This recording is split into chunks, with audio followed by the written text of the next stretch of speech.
Good morning, everyone. You may notice that I am not Rabbi Amy Bernstein. Rabbi Amy Bernstein is totally fine. I know that sometimes when I sub, the first question is Rabbi Amy okay? Rabbi Amy is totally fine. She is going out of town today. And she might have already left to go out of town. And so it was just crazy logistics to try to get this in at the same time. So I get the opportunity to work with all of you and learn with all of you. That being said, I will teach the same thing tomorrow. So do not feel that it is, no, I'm just kidding. I'll teach something else tomorrow for those of you who want to come both days. But we're in another exciting week of Torah study. And so I thought I would note that this is an extra interesting week before we even jump into content, because especially as Torah studiers or those who wrestle with our text on a triennial basis, which is what this course does, right? Amy's weekly study follows the triennial. And we know that this is what year in the triennial are we on right now? We're in the first year of the triennial. Now, here's the only complication with the first year of the triennial. When it comes to a week where we have a double portion, what do you end up studying? Do you study the first third of each portion, or you study 1/3 of the entire double portion? Both is always the right answer. But no, today we will be studying exclusively inside of Behar. But I want to note that when looking at Behar, we have a second portion. We have Behukotai. And so the reason I say it's complicated is not that it's a double portion. It's that it's only a double portion here. For instance, Israel splits them up, and we end up off from Israel for a good amount of time. In fact, I believe we are not on the same week of Torah as Israel. And I know we have at least Barry here who can correct me if I'm wrong, but I believe today is the day that we break off from Israel's Torah cycle, and we don't come back together until the beginning of Deuteronomy. Which means there's an entire book of our Torah that we're going to study on a different week.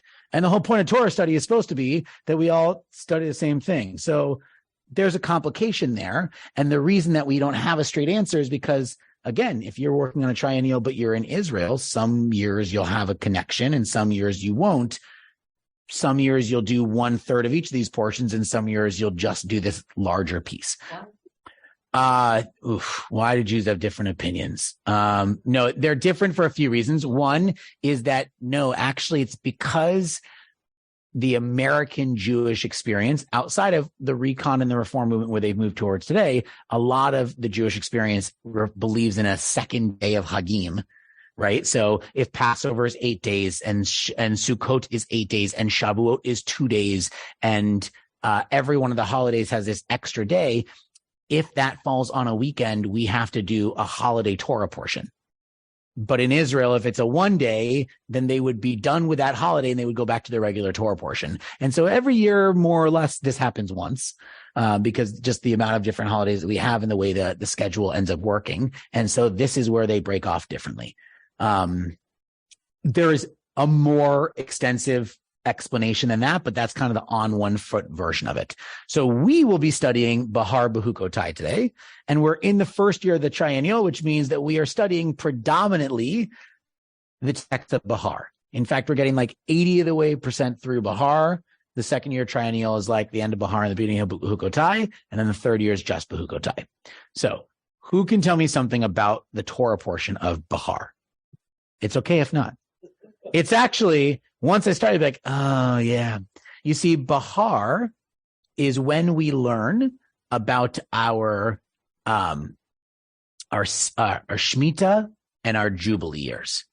So our Shemitah year, which is on the 7th year of cycle, the land will rest, and our Jubilee year, which is our after the 49th year that we'll have this special year. So I want us to kind of take a look at this text and really start to understand what is it that the text was implying we would do. And the question I want us to ask is this even possible?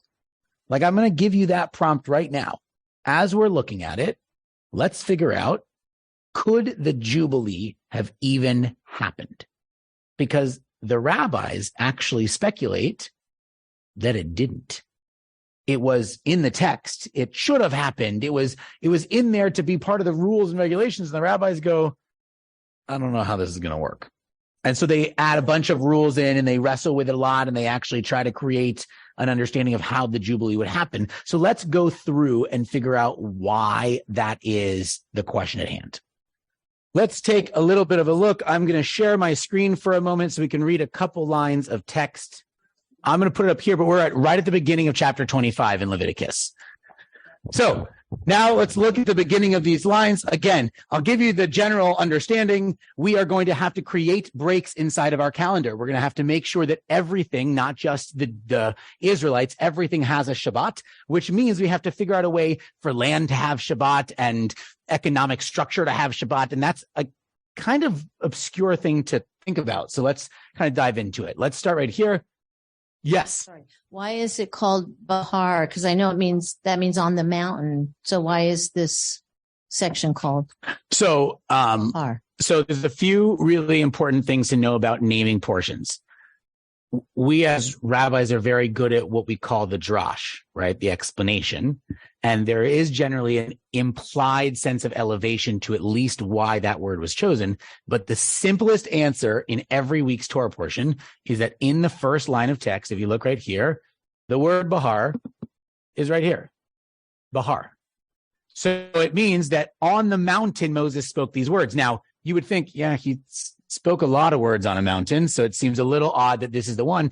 I actually think that's intentional, that the rabbis are trying to say this is really core information about how to preserve the soul and ethics and feel of a community. And so how would you elevate that? The people care about Mount Sinai. We haven't called something that yet. Let's call it Behar so that we know it was given and said from this elevated space.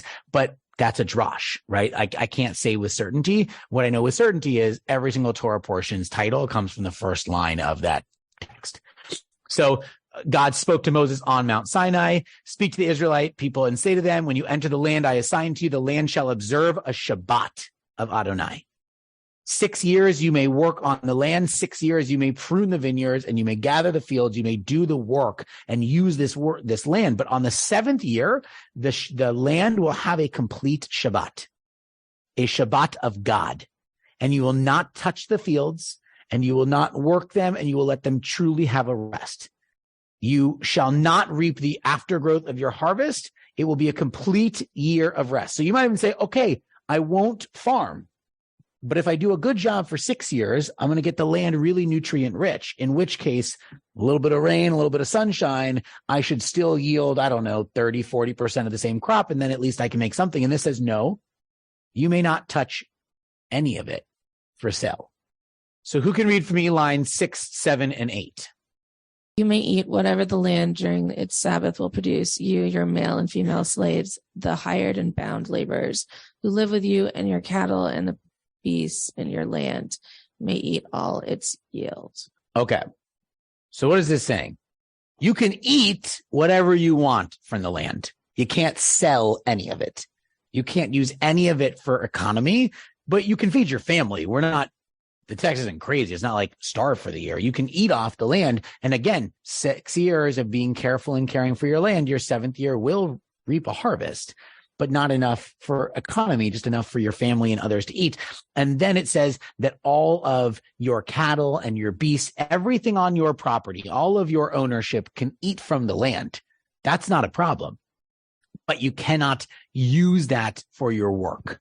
And then you should count off 7 weeks of years, 7 times 7 years. So that's the period of 7 weeks of years gives you a total of 49 years. Where do we know this number 7 from? Creation, Shabbat. It's a pretty popular number in Judaism. And where else do we see 49 in Judaism?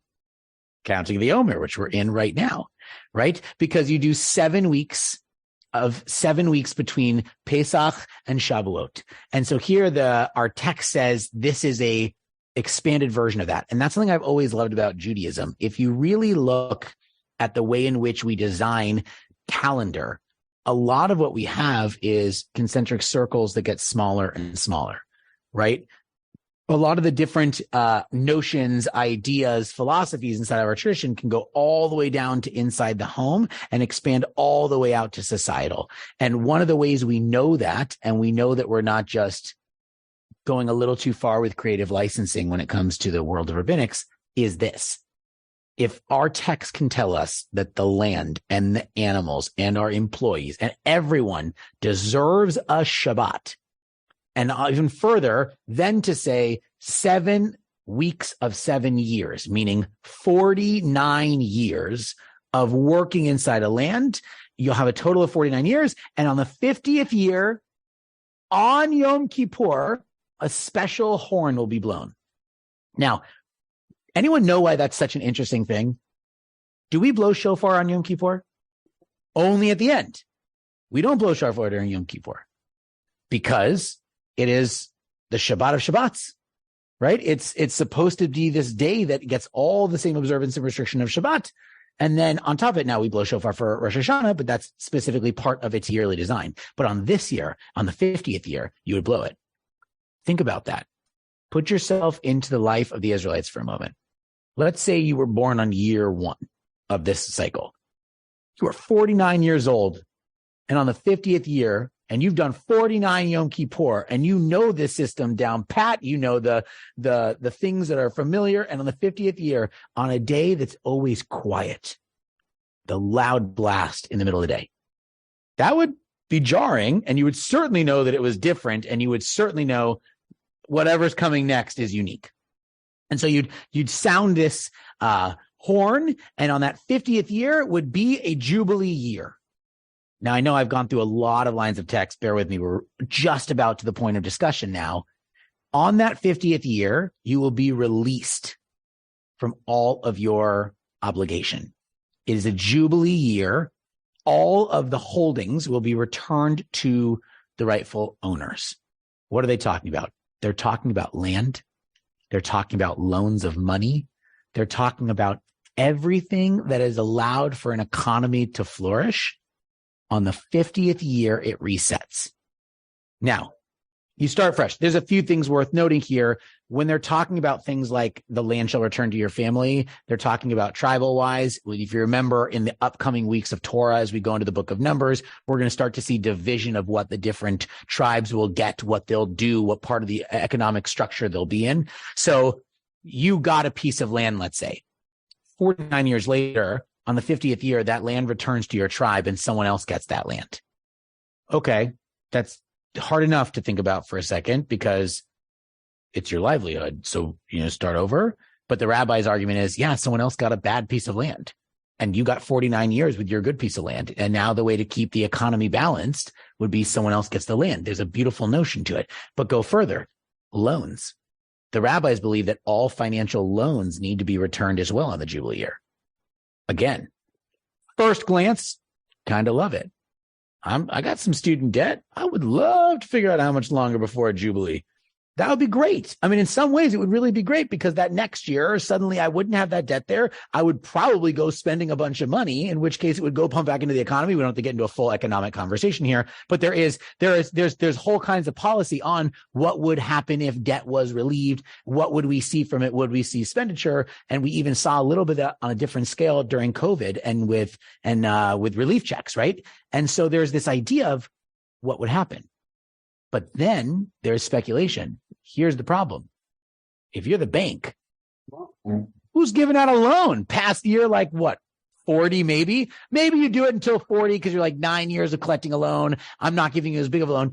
Who is going to give you money if they know, like everyone's going to go and ask for loans in year 45, right? No, I promise I'm good for it, right? Like who is going, what? And the rabbis say, well, something has to give, right? Something has to happen, but their concern is very fair. Who is going to give a loan out if it has to be reset? So now go to that first question. Is this possible? Could this happen? I by the way, this isn't a trick question. Is this a possible thing to do? Half of it seems really beautiful. The idea of allowing your land to rest on the 7th year makes tremendous amount of sense. In fact, today in the agricultural world, we often have a rotation and someone will not till their entire land. They will only till part of their land so that they don't overwork it. Because if you farm your land every single year with this intensity and this focus, what will you do to your land? you'll strip it of its nutrients. So there is a notion of that. But as I'm reading this, in the 7th year, in the 49th year, the land's rested. Uh-huh. And now in the 50th year, it's going to rest again. Uh-huh. So it's not being worked for 2 years. Mm-hmm. That seems to be another problem. There seems to be another problem here. How are we possibly going to do this with 2 full years of rest? Which is, again, why our tradition speculates Shemitah, very possible. In fact, difficult, but possible. On the 7th year, you don't work your land. Well, what does that mean you have to do? That means, A, you have to be a good business person, and you have to, in your first 6 years, be implementing plan and structure and strategy to weather that 7th year. That is possible. That is not unheard of. In fact, that's decently common when it comes to strategy of business, right? This is not going to be a growth year for us. We're going to reinvest everything in this, whatever. Jubilee is a different story. Shemitah, possible. Jubilee, questionable. Yeah. You know what? Why not? I'm suggesting an alternate system. Why not just instead of it being a collective jubilee, like I took out this loan and 49 years later, the start date is your date. Like, when did I start farming this land? Do you know what I mean? It makes a little more sense if it's on an individual case by case. By the way, we have that in this country already. Forget wanting to get into politics of argument when it comes to our economy. We have a loan forgiveness program. If you go into nonprofit or medical work or military work and you have a substantial loan, if you pay the minimum that they require for 10 straight years, the rest of your loan is forgiven. We have that program. We have a paid loan forgiveness program. So it's the collective nature that is sort of. That's not for everyone, by the way. Again, but yes, there is. Also, given people's lifespans, then it's unlikely. It's even unlikely that you'll experience. Well, depending on when you're born. You're probably only going to experience once, or maybe not at all. Yeah, if at all at this time, people would be experiencing one Jubilee. You know, there's another problem that occurs to me. This doesn't make much biological sense to work with the land for 49 years. It's going to get depleted long. Well, no, that land will get its pause every 6. It'll have its Jubilee year. Oh, it'll have its Shemitah year. You'll get 7 Shemitah. And after the 7th Shemitah, by the way, it still doesn't make much ecological sense for what you said. On the 7th year, you already had a year of rest. You already got a year where you got 30, 40% of your crops just by nature of the fact that so much seed and nutrient had fallen in. But what about year 50? 2 years in a row of not working the land, 2 years in a row of pausing the economy, because back then, the whole economy was agriculture. People weren't making money. They were trading goods so that everyone had what they needed. 2 years of pausing that is a long time. You know, even 7 years or 6 years in a fallow year doesn't make a lot of sense in that way. It's generally speaking, the land will be depleted in 3 years if it's not carefully fertilized or crops rotated in such a way that a natural fertilization occurs. Right. So would it be the case that instead of talking about individuals, we're talking about tribes, and that the land is used much more along the lines of the medieval 3-field system?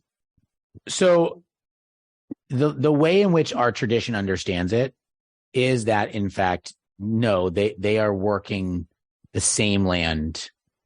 But again, we don't know if there is at least some implication of they were doing their own rotation of space to make sure that at least a quadrant wasn't being used or anything else. But the idea is they worked their land for their 7 years, and on their 8th year, for 6 years, and on their 7th year, they took that rest. Any other questions so far? Yeah. What do the poor do on the year that no farming is happening? So there is always going to be a certain setup of going and taking the corners of the land, which you guys also know from other Torah that we've studied, right? So we know that there is a opportunity to still get what they need. There will be less of it. I saw your hand go up. Yeah.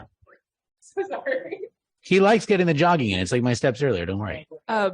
What you said, Judith, made me think that, like, in some ways, the poor might be the people whose lives are changed the least, because they are already people who are participating less in the economy, and everyone else is trying to figure out how to live their lives without being able to sell and buy things. And I wonder, I haven't totally thought out the argument for, like, this is totally possible and we should do it. But I do think it, like, is asking us to reshape how we think about what our lives are for, because it puts such hard limits on how much a person can accumulate.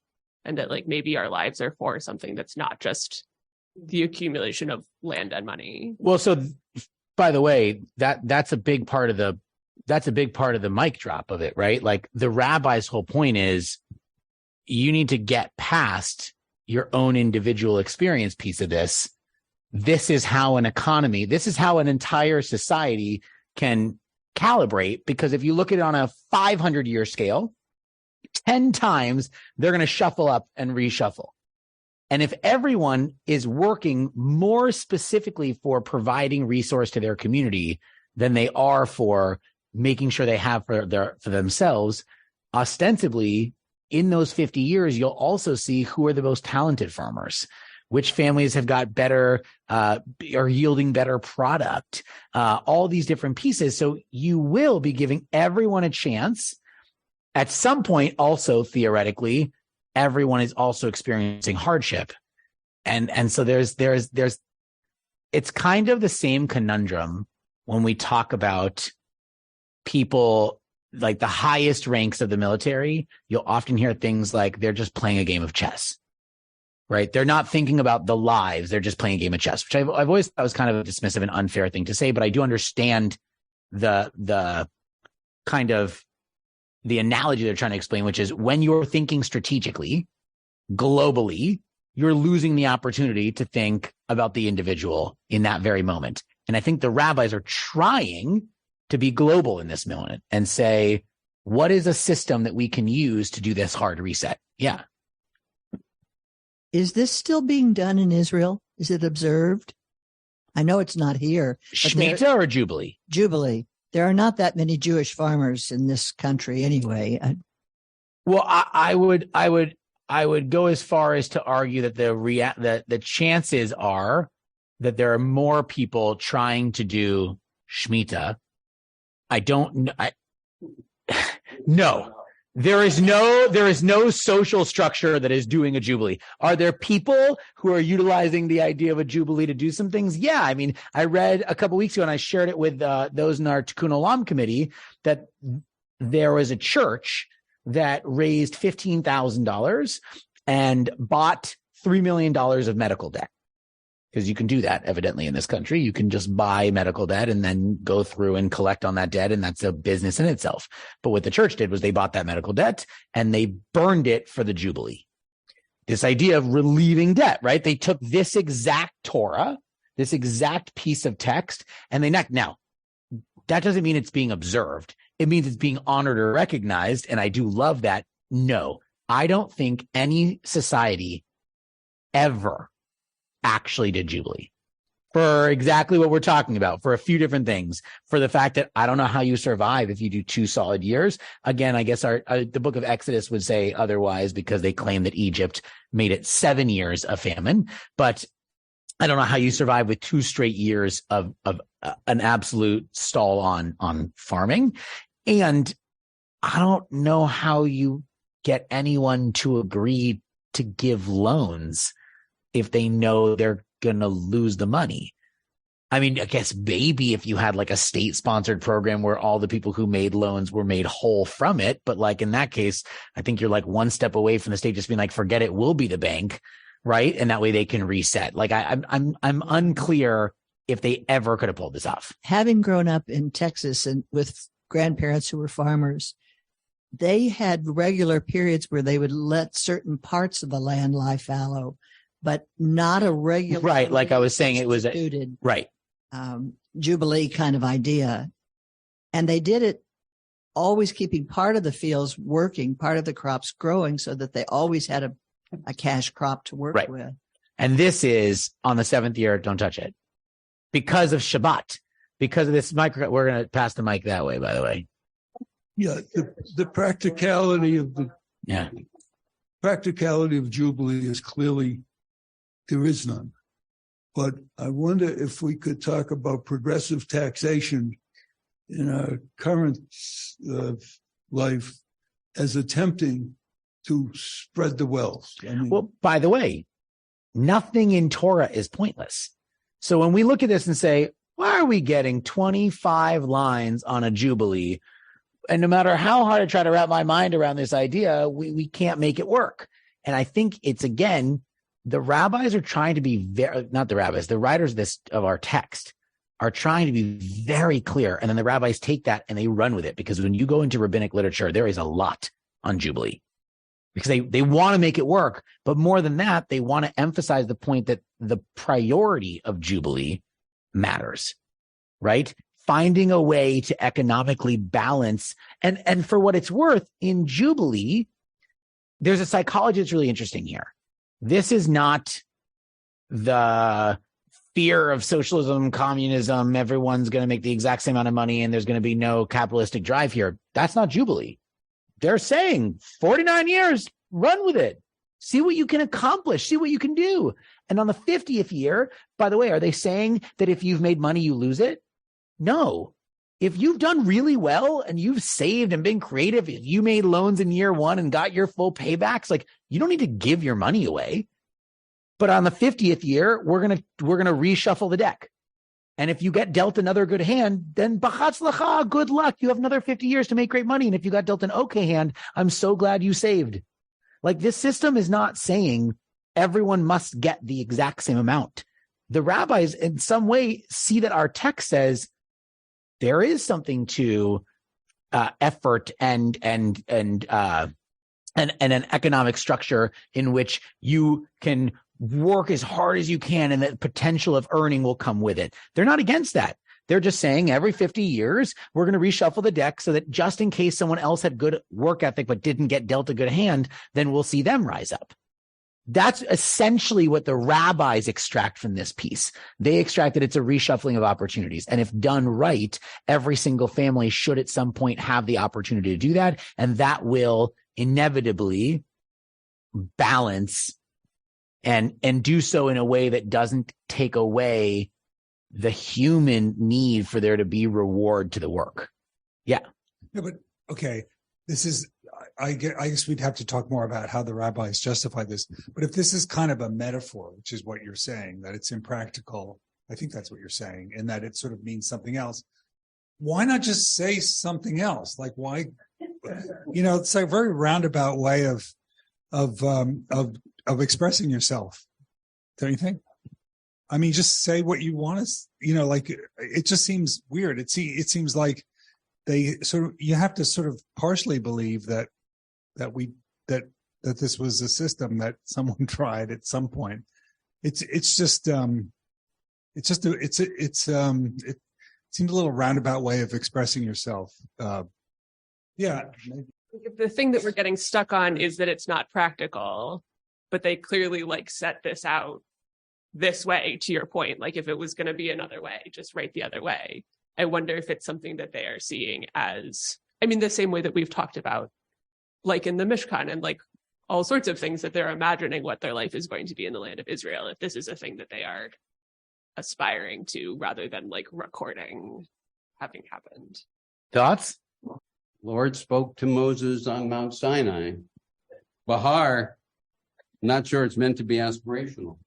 I think your interpretation before, from a Reconstructionist point of view, was fabulous, but I'm not sure we can say the text itself is that. We're reading the Torah. But why is Torah not aspirational? Well, but it's describing, it says you shall. It doesn't say, yeah, that's true. It doesn't. It says you shall. So if you don't, you're violating Torah. Sure, but we're aspiring. We're in the triennial. You guys are sneaking into Behukotai right now. Right now, what we would see, by the way, I'll give you a little sneak preview and we'll go back into this piece triennial because I'm notoriously bad about ignoring the triennial, but I'm trying really hard. So I'm only going to break character for a moment here, which the Behukotai goes into this. It goes into this. If you follow my rules, life is going to be pretty good.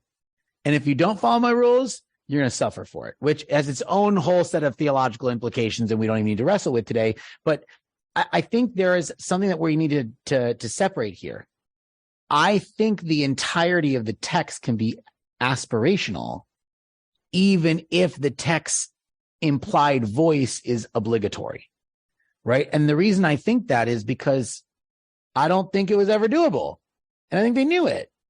And I think also, by the way, when you read about the Mishkan and yes, some people say it's a mistranslation, but we're talking about dolphin skins and like what? They were slaves in Egypt.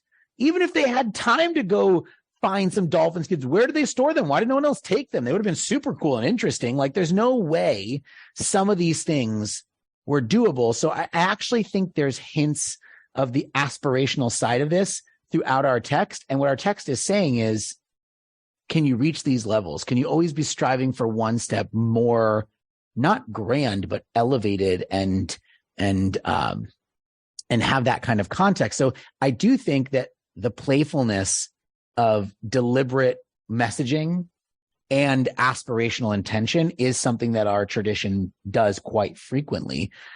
But I think also we have to ask ourselves, like, where's it all coming from? So I did some reading in anticipation of today, and there's a text that I often like to read, which is the weekly Torah Sparks that comes out of the conservative movement's yeshiva in Jerusalem.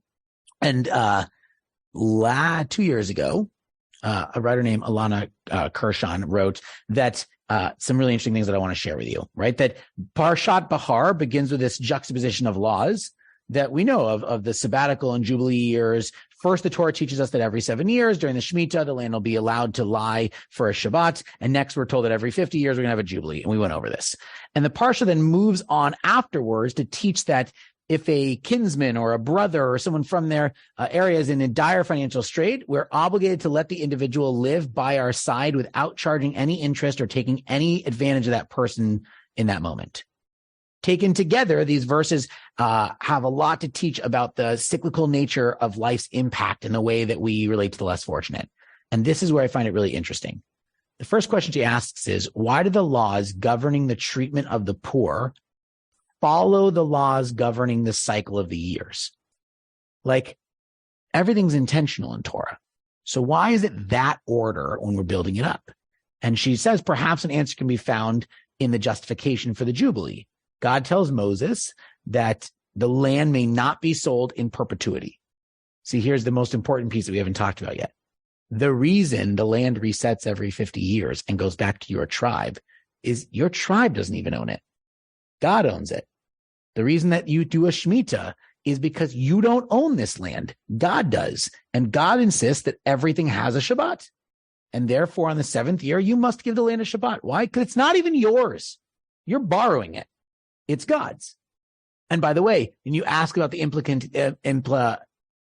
implementing this in Israel, little hints are done. Like, for instance, I went to school at Hebrew Union College. Hebrew Union College has a campus in Jerusalem. It's right between the David Citadel and the King David Hotel. I mean, it's about as fabulous as land can get. But we bought the land in 1963. Anyone know what that area was like in the 60s? It was a border, because we didn't have the old city. And so Jerusalem leased the land for 99 years because they thought no one wants this land.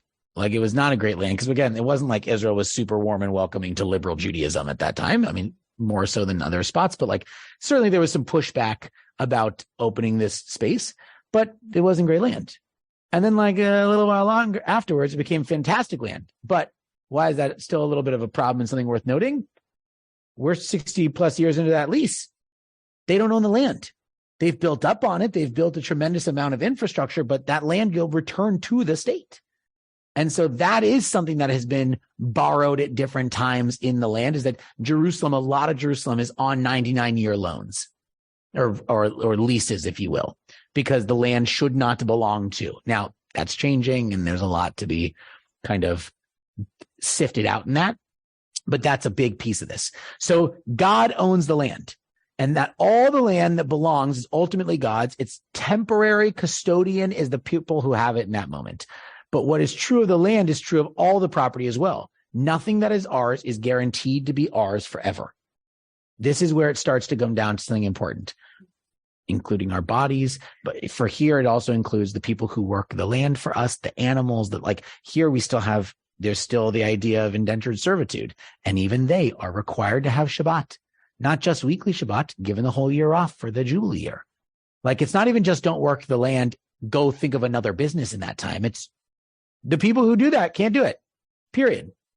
And so there's something really interesting here. And so then once you've had those lines to then get into how you care for the less fortunate, what are the two main reasons to be doing this? A, it is obligated that we care for our community. The rabbis are showing this by extracting the idea of Jubilee and saying in their further interpretation that the reason for this reset is that everyone needs to get this idea to be getting a new hand every 50 years or so and seeing if you can have different luck from the different hand that you're dealt. Also, it's the ethically right thing to do. And so right after being reminded that all the financial success you feel is borrowed, now you're reminded that those who aren't in that same kind of luck, you have an obligation to care for them. Yeah. I think like a lot of things that we have in the Torah that seem to inspire a Jewish mentality, this does too, because it makes people think, what can I do to change my life every 7 years? Because I can't keep doing what I'm doing for the next 100 years. You know, the family can't just keep doing over and over and over. It inspires some kind of creativity, really, that an entire economy needs to keep changing because people will keep having to find new ways to make a living. So you can't be an absolutely agricultural society. It encourages forward thinking in a way. Well, I certainly think it helps with societal progress too. Yeah. Progress. Yeah. But I think the rabbi's main focus, and we're going to get into it in a second because even Talmud looks at it, is this like, this mutual ability, this like kind of evening out of fortune and opportunity throughout the society. I like the concept of aspirational, which goes back to the basic concept of free will, not counting nature and nurture for all of us, but that it allows for choice. And if you get to, it's like the rest, that we want it to come from Torah, but we can reinterpret it for our individual selves to help make it a better society with opportunities. Lisa's original point of the replacing, giving people equal opportunity. And back in the old days, when I grew up, the public education was the equal opportunity. Now it's not so much. But I think that the individual interpretation of this is to help the poor and not just greed. Yeah. Sorry, but okay. So here, in terms of law, like that, there's some kind of hierarchy of laws. Isn't this a law, right? So this goes along with a lot of the laws that we observe as Jews. So how can we get to take this law and say this one's aspirational, it's too hard to do, and other things we take no, this is what it says. How many commandments are there? 613. You counted? I'm sorry, no. 613. Okay, we can get there. Maimonides is a pretty creative writer. Well, is one law more important than another? So, well, how many of those laws are actually doable? Probably. Okay, what else is no longer? Okay, so this is in the not doable category. There is a lot of laws that are specifically only applicable in an agricultural-based economy in the land of Israel. So there's already a couple hundred laws of our 613 that we cannot do. So the question becomes, why are they there? Why do they get like, and so I actually think, again, you're asking the same question that, Neil, you asked before when you proposed that if Torah is aspirational, then it shouldn't be directional in the same way. But I actually think you're still circling around the same idea. Part of this is what's the right word for it? It's like immersive teaching. Rather than just tell you the philosophy of something, you have to kind of experience it. You have to kind of feel what the requirement and the structure and the obligation and the direction would be, even if you can't pull it off. And the rabbis say this is so important that they're not only going to just note that it's in Torah, and they're not going to edit Torah, right? The rabbis are certainly not going to say, let's cut this out of Torah. But I can prove the rabbis care because they spend half of Bava Batra 11 talking about this. They go even further on something they know cannot happen, and they dive in deeper. Why? Because they're going to use the law to imply the intention of the law and not the depth of infrastructure of that law. You said before that, and it's obvious that Jubilee is not practiced. It just can't be done. But did you say if Shemitah is still practiced I mean, since it's an every 7-year thing, there are some people who have attempted it. There are some groups that find it's important, and there's some people who just extract the intention of that law and do take certain break or reprieve. And by the way, this is the same notion as a sabbatical. Right. This is literally from the same root, the same words, right? Like sabbatical, Shabbat, the Shemitah year, all of this is from the same notion.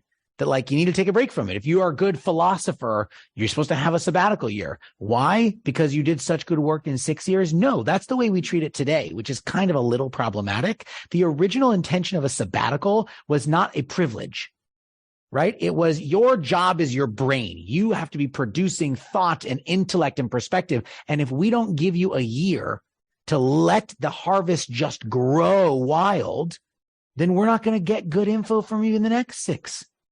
The original idea of sabbatical was not a privilege. It was like, go learn new things so you don't bore us at some point. So you have a chance to explore and find new truth in this world and then bring it back to us.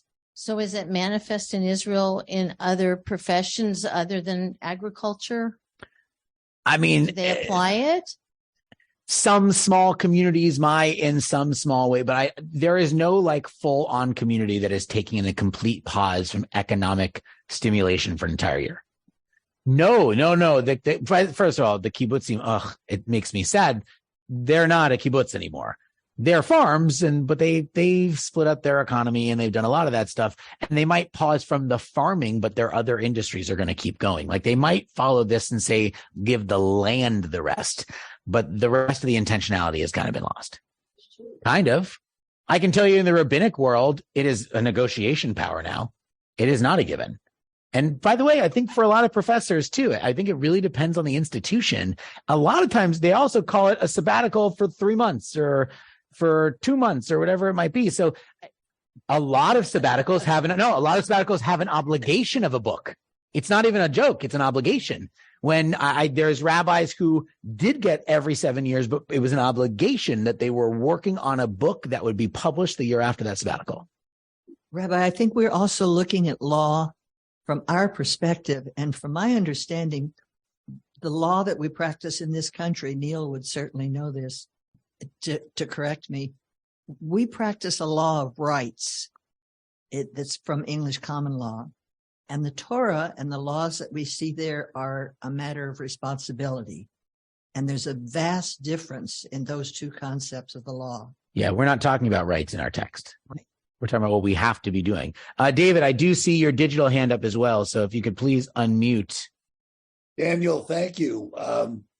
Maybe you covered this, but one of the things that perplexes me is that why do we assume that Shemitah is collective as opposed to individual, and the same for Jubilee? It's not said there.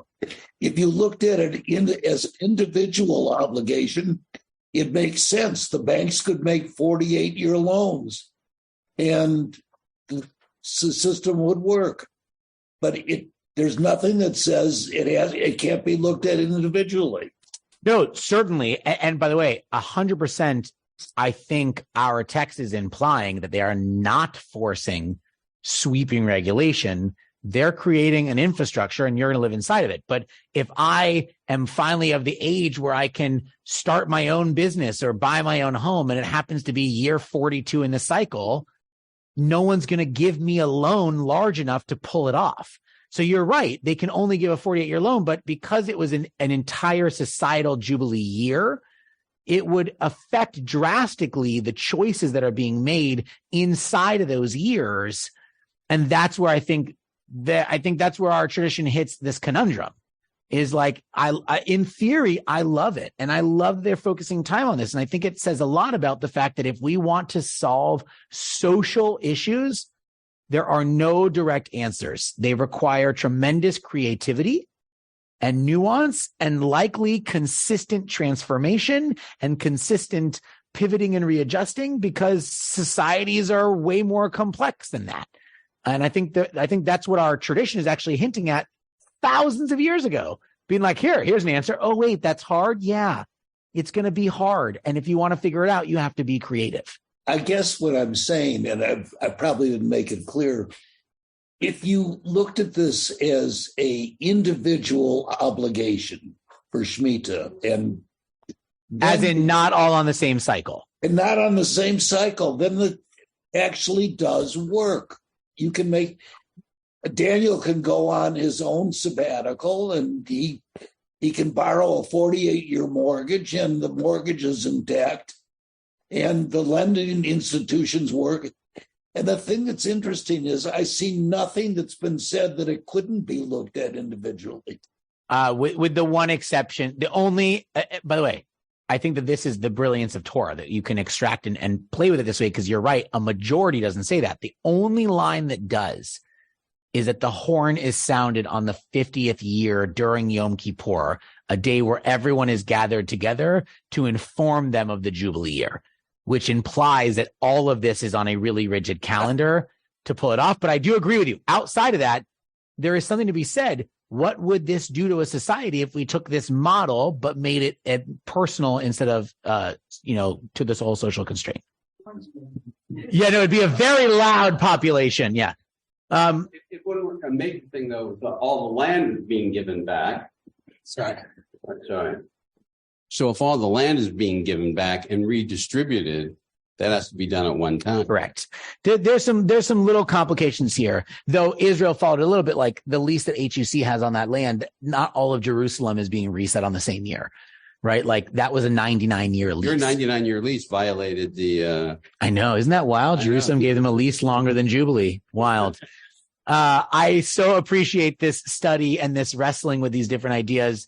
We end this study together by starting with a prayer of blessing Torah, with this blessing, not just of the words, but of the engagement that we could have. So we say together, Baruch Atah Adonai Eloheinu melech haolam, asher kidshanu b'mitzvotav v'tzivanu la'asok b'divrei Torah.